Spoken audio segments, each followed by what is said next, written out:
Hi, welcome to Recap Rhapsody. Today, I will bring you a horror thriller movie, Psycho, released in 1960, directed by Alfred Hitchcock. The movie tells the story of Marion Crane, a young woman who steals $40,000 from her employer and goes on the run. She stops at a remote motel run by a shy and awkward young man named Norman Bates. What follows is a suspenseful and terrifying tale of deception, murder, and madness. If you want to watch the full movie, it's available on Netflix, or you can rent it on Google Play, iTunes, Vudu, and Amazon. Warning, spoiler, please consider before viewing. The movie opens with Marion Crane, a real estate secretary in Phoenix, Arizona, but she's not at work now. She's in a hotel, having some quick afternoon delight with her boyfriend, Sam Loomis. Sam loves her and she loves him, but they can't marry because Sam has lots of debts, including alimony for his ex-wife. Basically, Marion needs money to bail Sam out of debt so he can marry her. Marion goes back to the office where her boss comes in with a client. The client drops off $40,000 in cash, about $400,000 in today's dollars. The boss tells Marion to deposit the cash in the bank, but instead, Marion takes the money and runs to Fairvale, California, to give it to Sam. Marion definitely isn't a very good thief because she's super nervous. She sees her boss passing in front of her car on the way out of town, which freaks her out.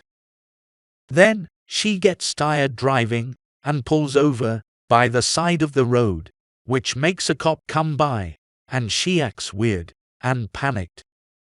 She eventually ditches the cop and buys a new car. The cop sees her do that. The car dealer offers $700 plus her old car as a price for a new car. She agrees immediately, without hesitation. The dealer seems surprised and asks her the paper of the car's ownership. He has probably never met a big customer like her. Of course, Marion has all the necessary papers, so the transaction proceeds. Marion drives on, and then a rainstorm forces her off the road to an out-of-the-way motel. It's run by a shy young guy named Norman Bates, who lives in a gothic-looking house with his mother. Norman is friendly and seems attracted to Marion, but his mother is jealous and mean. Marion hears her yelling at Norman. Marion and Norman have dinner together in the office, and Norman explains that his mother, Norma, is mentally ill. Talking to him leads Marion to realize she can't go on being a criminal. She decides to drive back to Phoenix and return the money. After dinner, Marion goes to her cabin, undresses, and gets ready to take a shower. Norman, creepy, watches her from a peephole in the office. Marion gets in the shower, and a woman with a butcher knife suddenly appears and stabs her to death. It seems the main character is dead.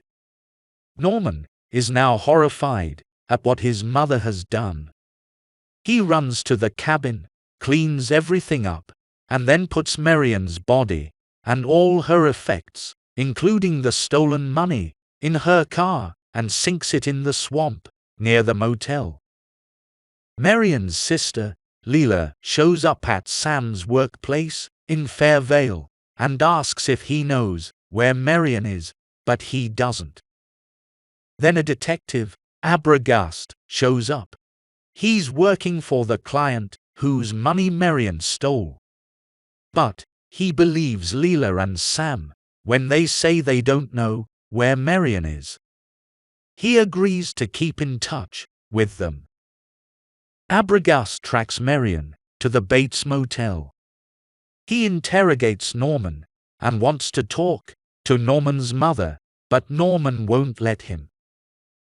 Arbogast calls Leela and Sam and tells them of his progress and says he's going to go back to the motel and try to interview Norman. So back he goes into the house up the stairs, and that same woman with the knife appears and stabs him to death. Leela and Sam are freaked out when Arbogast doesn't call back. They go to the sheriff, who talks to Norman on the phone but doesn't think anything is wrong. He also tells them that Norman's mother has been dead 10 years. She murdered her boyfriend and then poisoned herself. So who is that with the knife? Whoever it is. After Norman gets the phone call, he goes to his mother, picks her up, and takes her to the fruit cellar to avoid anyone finding her. Mama Bates is known too happy. She's berating Norman the whole times. Leela and Sam go to the Bates Motel by themselves, posing as man and wife. Leela is determined to talk to Norman's mother. Sam distracts Norman, and Leela goes into the house. However, Sam makes Norman suspicious, so Norman clubs him in the head and rushes back home. His arrival causes Leela to hide in the fruit cellar, where she discovers Mrs. Bates, only her corpse remaining. She screams, and the woman with the knife rushes in. Before she can kill Leela, though, Sam appears and grabs the women. Now reveal it isn't a women, but a men. The murderer was Norman, dressed up as his mother. The final scene goes down in the police station, where a prison psychiatrist explains that Norman had killed his own mother out of jealousy of her new boyfriend. He had then exhumed her corpse and kept it in the house. Norman then began to believe he was his mother. When he became interested in another woman, mother would get jealous, and Norman as mother would kill. The psychiatrist suggests that Norman has killed many women. He also says that Norman's personality has been destroyed and only mother is left. Also, Norman, as his mother, explained everything. The movie ends with Norman sitting in the police station with his mother's voice inside his head, insisting that it was Norman and not her who committed the murders. Norman looks absolutely bonkers at this point. He grins up at the camera, and we see a flicker of his mother's skull superimposed over his face. The final scene, we see Marion's car being winched up from the swamp. Mud is sliding off of its trunk to reveal its license. Video is over. Thanks for watching.